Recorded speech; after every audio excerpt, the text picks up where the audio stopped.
Club Junta, building better Africa. Shalom, my comrade. Maka inendine Pastor Emmanuel Symon. Choyamba ndipereke ulemu kwa ma comrade nonse ali Mpopo FM landani ulemu wanu. Komanso ulemu upite kubakiri Muruzi TV mlandireso ulemu wanu. Komanso ulemu upite kwa the DC Boni Kalindo mlandire ulemu wanu. Ulemu kwa makomrade nonse kachina ruwara kaya ndani kumeneko ena mesima kudziwani mlandire ulemu wanu. Ndi ma activist nonse amene mmagwira ntchito tamandika yofuna kuonesa kuti dziko la Malawi libwereso muchimake amene nalili. Nonse Mulungu adzikutetezani nama kusamalirani ndikukutetezani kumimburu imene adzuka mu dziko la Malawi kufuna kulikononga dziko la Malawi. Mulungu azikusamalirani. Okondedwa ineyo ndafikanso pano makamaka chifukwa chofuna kupereka uthenga uwu ku dziko la Malawi. Kwakukulu ineyo ndimakhala odabwa okondedwa ndikamamva makamaka tikumalika kamiza dziko Boma la Malawi kuti lituluse likhazikise Commission of Inquiry yoyang'ana yofufuza za ngozi ya ndege imene idapha Dr. Saulos Chilima ndi anthu ena 8 mizimu yawo semutendere kuchikangawa. Yeti timaziwa bwino lomwe choona chake kuti chakwera ndi amene adapha Saulos Chilima ndi anthu ena. Iyi imachedwa kuti nthawi ya ng'alulization akuluakulu atiphunza zimenezozo.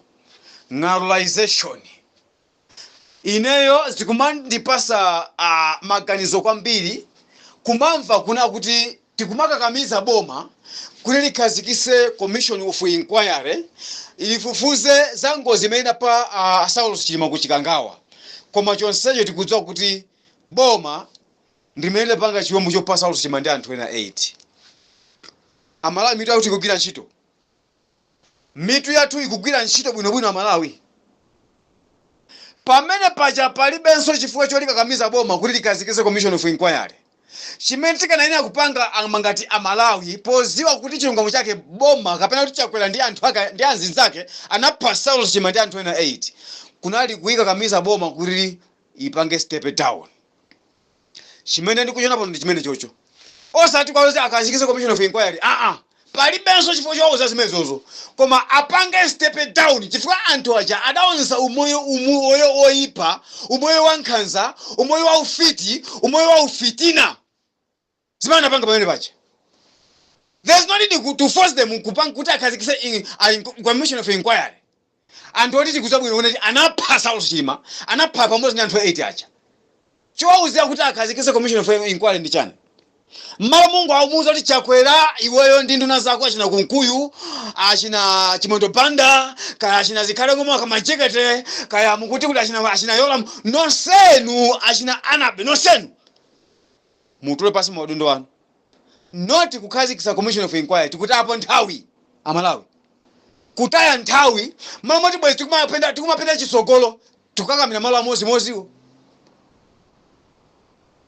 Ndiye zikumandidabwisa kwambiri. Ndiye muonelero akutayika Commission of Inquiry anthu amene akhazikawo pa ubale wa MCP. Nduna za MCP. Muonanga chilungamo chitulukapo. Chilungamo chitulukapo Amalawi tate ndiziganizani mozama ngati Amalawi. Nthawi ino si nthawi yoti Boma lizikhala kuti phunzitsa ife nzika za Malawi. Tizuke tiyambe kuganiza ngati Amalawi. Kuganiza ngati anthu sopano tingati zinyamayi. Tikutaya nthawi pomakakamiza agalu awa, anyani awa, afiti awa, akakakama mawa kuti akhazikise Commission of Inquiry yoyang'ana chimene chidapangisa kuti ngozi ichitika kuchikangawa. Pamene tikudziwa bwino kuti ngozi inali yochita kuikonza. Ngozi imene kana kati yongo chitika mwazizi yosakonza Amalawi. Siku lomwe lija mitembo yesu nachoka kutengo kucha. Atakhazikise Commission of Inquiry kuti afufuze chitika kuyachisa ngozi nchani. Ikadakati ngozi yonse achita kuipanga. Amalawi mati wachasa ngalowe mmanda. Chona chichi kenaziwika. Atakhazikisa kale Commission of Inquiry kuti aone kuchachitika sa ngozi ndi chani. Koma popeza ngozi yanjo chita kuipanga chakwera ndi anthu ake achina kunkuyu achina chikali ngoma. ndiye muona kuti anakhala kumawala zangati zokuti ndege yasowa anakhala ndui yosalankhulapo kanthu. Timachita kumvera ma social media, ma private media chinali popo bakiri mu TV. Timachita kumvera ma media ona kuti sakusananso kuti kumati kodi nanga boma likuchitapo chani. Linangokhala chete. Chabwino atamva kuti ma media ena amba kulengeza ndege imene akwera nsogolo vice president yasowa anazuka nkuyamba kulankhula zosazika bwino mutu mwawo. Chabwino atamva kuti ndege yasowa panatenga maola angati kapena mawazi angati kuti atumize anthu akambe kusaka ndege ya president ya vice president. Panatenga mawazi ochuluka. Ndeti Funso nali Amalawi. Chimene adatengera mawazi onse aja kuti akafuze ndege ya Saulo Silima chidali chani? Funso nali. Tiyanke. Chimene adatengera mawazi onse aja asanambe kufufuza ndege yosowa 10 koloko chidali chani? Anadziwa kuti tikangotumiza anthu pompano akambe kusaka ndege akapeza ntchito chesanamalizika kuja yokongontha anthu icha ndiye tiyaluka. Anthu watu amapanga communication amalumikizana nato anthuwa amene anali kuchikangawa ndi achakwerawa amalumikizana panopo zilimwa kuti panopo tilimwa kuti ntchito chisidatheke kulimba ndi anthu acha nchifukwa anakhala chete osatumiza mwansanga aziyatu akafufuza ndege icha. Amadziwa kuti kango atumiza pompano ndiye kuti tiyaluka akapeza anthu achakuphedwa kumene kucha. Nchifukwa adatenga nthawi yayitali osatumiza anthu aja kuti apite akafufuza ndege ya vice president. Ndiye ndikudabwa kuti tikukhala busy kumati achakwera akhazikitse Commission of Inquiry yoyang'ana za ngozi chimene inapangisa ngozi imene adakwera vice president. Amalawi tikutaya nthawi. Chimene tikadapanga ife to force them to step down because adapanga zinthu za ufitina anthu aja. Adapanga zolakwika anthu aja.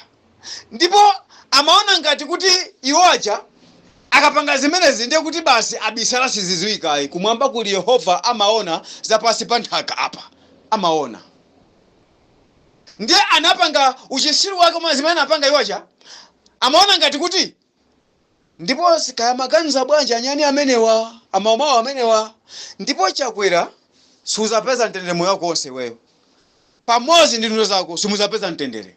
Uthengawu ufike ku mtundu wa Malawi ngakhale chikangawa amene utampeza sakula nali mbusa tione kuti kodi iyeyo akaumva uthengawu aumva bwanji.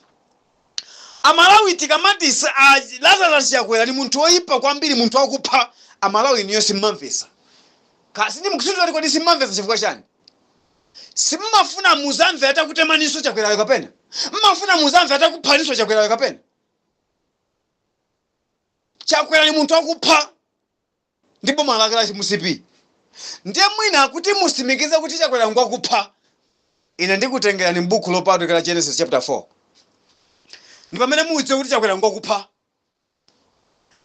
Zimene zinanchitikira Kaini atapha Abele mng'ono wache zimene zachitikira Chakwera. Pamene Amalawi mungadziwe kuti Chakwera adapha Saulo Silima. Ndikutengeni m'buku la Genesis chapter 4. Tema verse number 9. Tikazikaza verse number 12.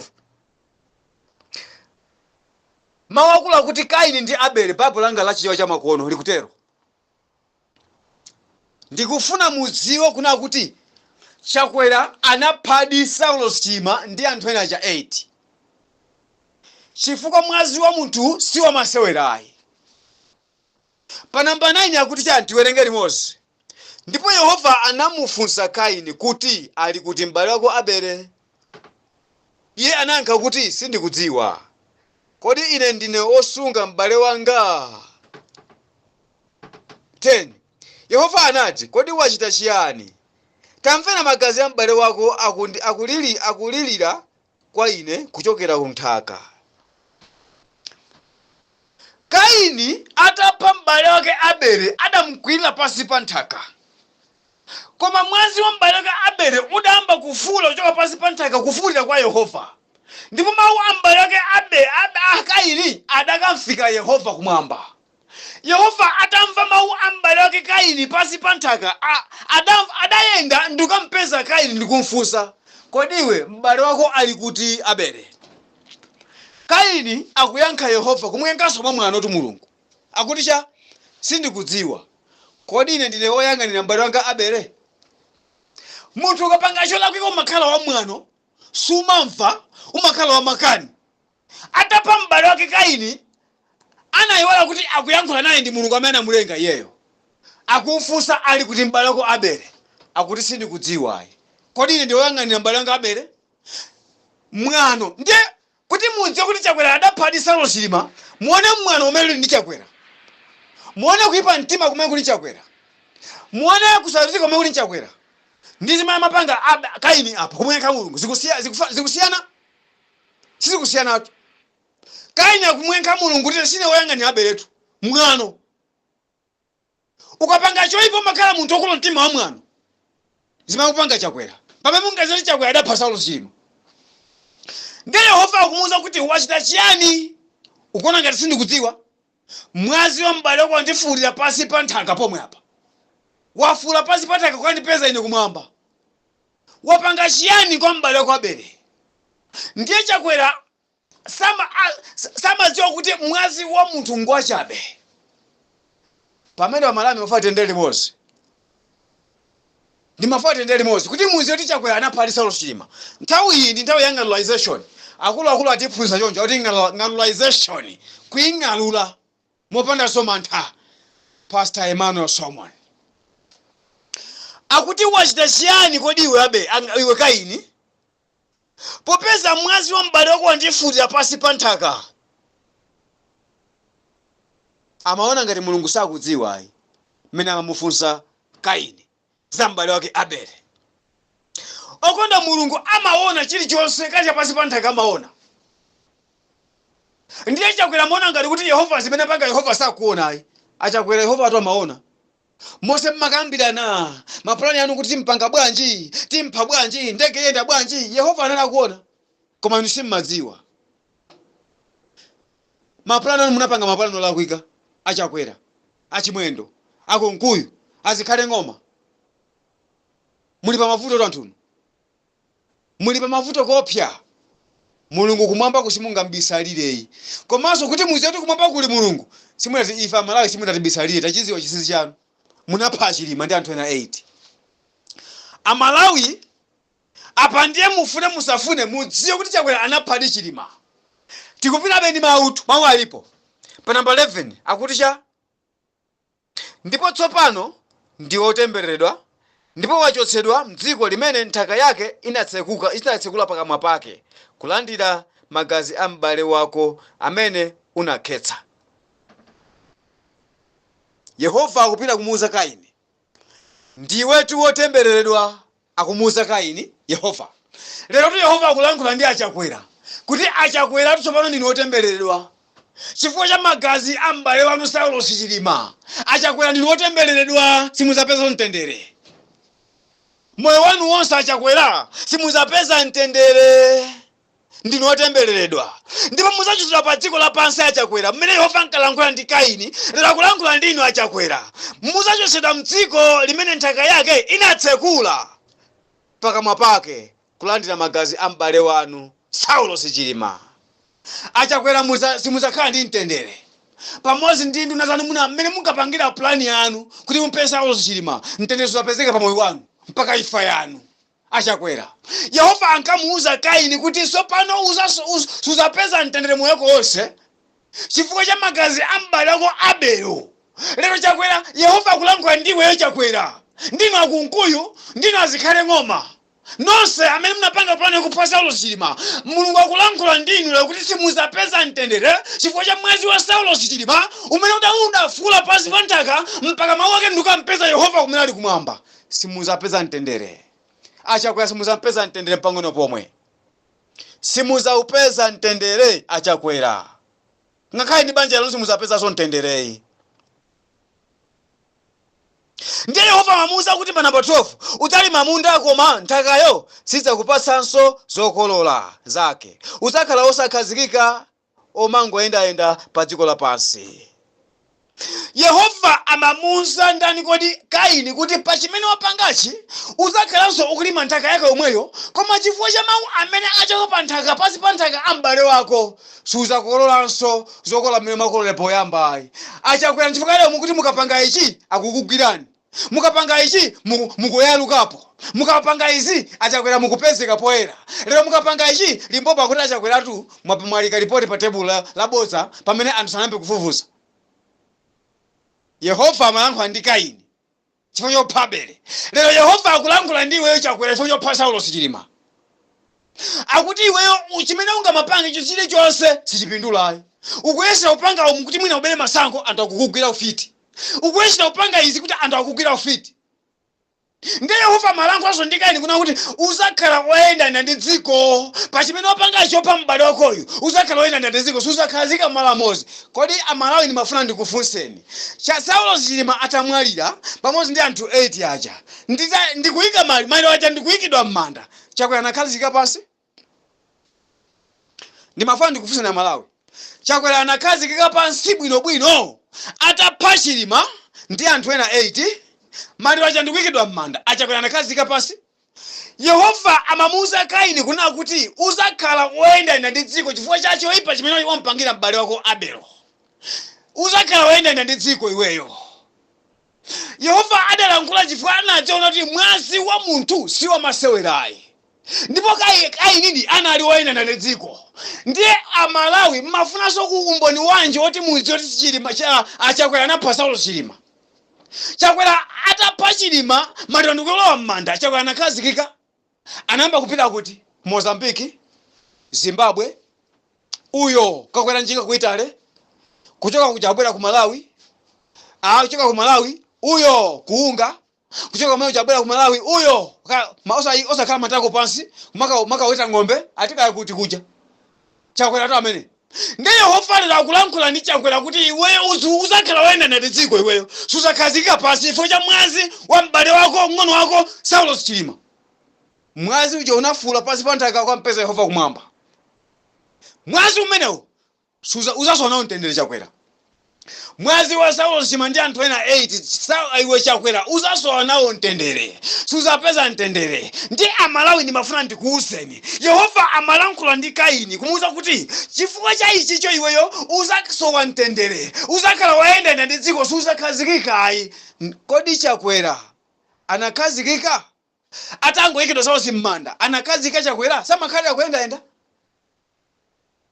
Yehova atakulankhula ndiwe Chakwera lero suzakhala ndi mtendere mumtima wako Chakwera. Uzakhala woyendana ndi dziko iwe Chakwera. Ufune usafune Chakwera ukhala woyendana ndi dziko mtendere ulibe. Komanso zikungovuta kuti iweyo ufike poera chifukwa ineyo in my spiritual Chakwera ndikuona kuti ukuzunzika kwambiri mu mtima. Ukuzunzika kopya malo mangobwera pawaera kuna kuti Amalawi zandikanika. Koma ife kuti iweyo uli ndi alangizi wopusha opanda nzeru. Chifukwa kuti udakalibe pompo. Koma ndimafuna ndikuwuza Chakwera ngati susamala ufera pasewu. Ufera pasewu. Chifukwa cha ndikulankhula izi Chakwera ulibe mtendere. When I'm searching in my spiritual Chakwera ulibe mtendere. Amalawi Chakwera alibe mtendere. Ngakhale anthu ake opusa amuzungulirayo akumalankhula za chibwana zopusa zawozo. Koma Chakwera akuziya bwino lomwe. Ndipo ndikulankhula za akazimvera adziwa kuti mumwana akulankhula zona. Chakwera alibe mtendere mu mtima mwake. Chakwera akusowa mtendere mu mtima mwake. Ndipo akulakalaka atazisiya koma anthu amene amuzungulira ndi amene akumulakwitsa. Ndamene akumulakwitsa. Koma atu Chakwera alibe mtendere mu mtima. Alibe mtendere mu mtima. Ndipo aswadi mtendere. Ndipo uswadi mtendere chikangawa. Sunati. Udampula Mulungu olakwika. Ndipo Yehova ameona muputa iwe ndi ujana mufinisa Yona chimimba pa nyanja. Akukana kuti akantumikire. Ndamaona mputa. Unampula dala Mulungu. Ndipo Chakwera sunati uswa mtendere. Amalawi ndimafuna ndingokupasani mawu amene achoka pa buku la Genesis kuti muziwe kuti Chakwera anatengapo gawo lokupasha Saulo Chilima. Imagine sidali ngozi ayi.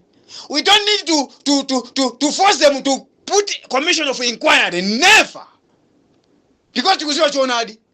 Ikatakati ngozi chanya chilengedwe awawashika ngawa kale ataka titaziwa so kale kuti ngozi cha chitapangika chakuti. Koma pali ngozi yadali yopanga yoikoza Chakwera ndi anthu ndi anzake.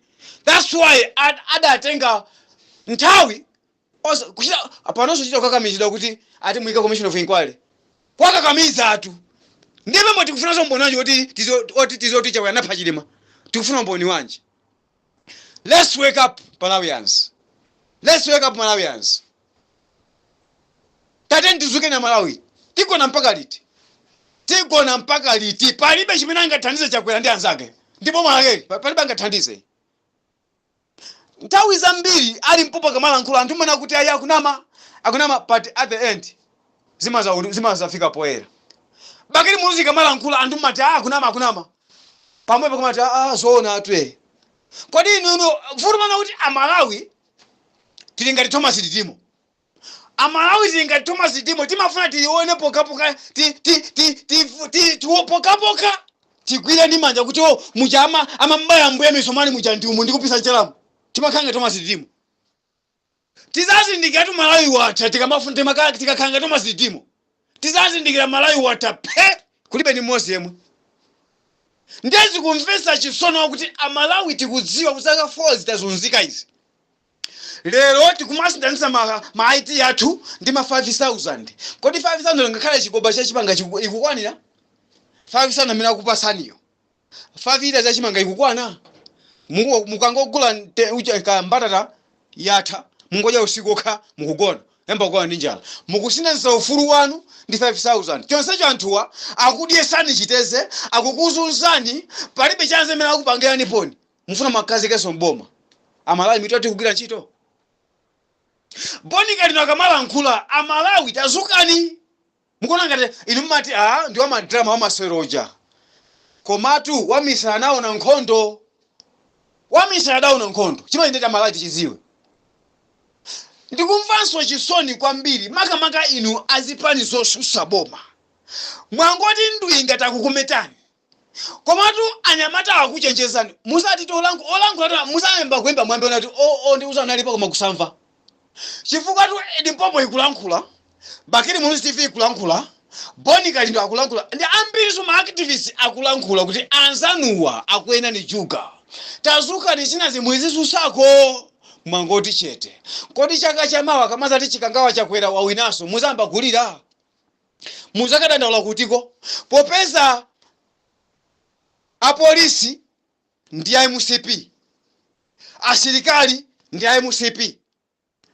Makoti ndi MCP. Maloya ndi MCP. Ndiye ino akamazati chakwera chikangawa wawina. Muzakadandaula kutiko kodi. Muzaminatu. Muzamina ndiye muzambaso kudandaula pamene olankhula akulankhula tazuka ni zina zimuzisusako zimene akupanga anzanu ali mapano obera chisankho kuba sabe ya siku lomwe lovotalo amayambira patali koma atu akulu ndi akulankhula koma anthu osusa Boma mwangoti ndwi kodi muli mwakonzeka koma kupikisa nawo mwakonzeka bwinobwino koma chimene wacha ukazika ni chete nchani. Kodi chiwanda chimene chakwa Malawi nchandu wancho chokukazika ni chete chonchi. Chiwanda chandu wanchi mechi. Ili osusa Boma. Mungu yang'anya zimene zikuchitika zikuonongekeramu. MCP bankanga ndi anthu oni madolo, makita, zona. Chonse ali pamene po chifukwa cha ifa Malawi. Mwangoti pe osazuka nkumala nkula kumazulu ayi. Kodi anthu amene akulankhulani mukatenga ngati zisiru zanthu. Oponda alibe ntchito zogwira kuti akagwira tanze mabanja awo. Inu ndamene mukufuna mipando mwangoti phimi manyumba mwanumo. Anthu akulankhulani. Momwe nanso muzuke muyambe kugwira nawo ntchito limodzi. Ndiye mpano mukaopeza bwa. Anthu atu sizisiruwi. Anthu asizisiru tu akuziwa zimene akuchita. Komanso anthu ali m'mabanja atu. Amasiya ntchito zawo kumalankhula zimene kuti mwina mwake koma inu muli phe. Sizikukulanira pang'onoyo. Kodi mukuona ngati kuti iwo akakulankhulirani. Ndiye kuti basi munyamuka mukakhala pa mpando wa ufulu pali nkhondo yayikulu apa. Pali nkhondo yayikulu yoopsa apa ngati simuzuka azipani zosusa Boma. Pali nkhondo yayikulu apa simupita mopheka atu ayi. Mukwena kupanga zimene ali mpopo FM akukuuzani, Abakiri Muruzi akukutani, aponi ngati akukuuzani, ma activists akukuuzani muchite koma mwangoti ndwi ngati akukumetani. Anthu amvesa chisoni. 2025 kamaza chakwera wawinaso ndiye muzati fe mamina kuno. Tikuonenani. Koma to anthu andi akukondani. Ndipo sakukondani kwa basi. Akukondani kopya, akukondani kopya. Koma ino anthu opanda mphindu, anthu opanda ntchito, anthu osamenyereka nkhondo, anthu antundu wanji. Kumvesa chisoni Nyasalandi. Nyasalandi wafika po mvesa chisoni kwambiri. Malawi sitikufuna so tizimva nkhani ya Commission of Inquiry. Tikufuna nkhani nati boma ili lipange step down before 2025. Commission of Inquiry libe ntchito chifukwa tikuzomona kuti Chakwera adapasa Chilima. That's why mwana sama kazi kikai. Amaenda kupita huku mwazi wa Chilima utamusautsa. Anasowa ntendera amene uja. Akusowa so ntendera panopa amene uja. Chifukwa mwazi wa anthu amene aja. Ndipo sanati. Ndiye chiti kusokera Commission of Inquiry. Tikuziwa Chakwera anapha anthu ngalazation kutero. Anapha Chilima amene uja kuchifuna udindo. Si anati uzaoka kodi. Ngati ufuna kukhala mpaka na muyaya. Tikuena pita kupanga sacrifice. Simana panga zija. Tikudika so umboni wanje. Tidikira umboni wanje woti tiziwe kuti Chakwera anapha Chilima. Analankhula paso kana pantete mulungu tu amaulula zinsinsi amaulula. Kulankhula molimba mtima. A president tikala mpaka na muyaya panopa. Ndipo ngati ufuna kupitira kwa muyaya tikuena peleka sacrifice. Akasacrifice amala mmaiziwa koma. Akasacrifice mmaiziwa pa mangomva. Ndimana panga pamene pajaje opha Chilima ndi anthu ena. Imene ne sacrifice imene nkaena pa nsonkhano paja. Mwina simukuziwa ndi kumasoleni ndikusekule ndi makutu. Imene imene nkaena pa nsonkhano paja tikufuna kupeleka sacrifice sembe. Kuti tikale mpaka na muyaya ifa MCP. Ndimana panga. Ndiye mukufuna so mboni wanje oti anthu muze oti sauza anaphedwa ndi boma la MCP ndi Chakwera. Mufuna so mboni wa anakuza ndi pa nsonkhano. Tifuna tipeke sacrifice kuti kale mpaka na 2030 kapena mpaka na muyaya. Mufuna mboni wantu nwati mata mukazikeza Commission of Inquiry zazi kungotapo nthawi. Kuti let's force them to step down once. Akalo watikwana kakakawa. Anamvivya watikwana abuluzi awa. Atombolombo no atonkwetonkwe. Atukwanire aya nipo so najimanganya ajaji. Atukwanire atikwana galo awa. Atikwana ndimine pompo kwa lero. Ambuye akuleta nonse ma activist, gwirani ntchito mosaopa, ambuye Mulungu ali nanu, akutetezani mpaka atombolombo awawa atachoka Boma. Uthenga umwaze. Club Junta, building better Africa.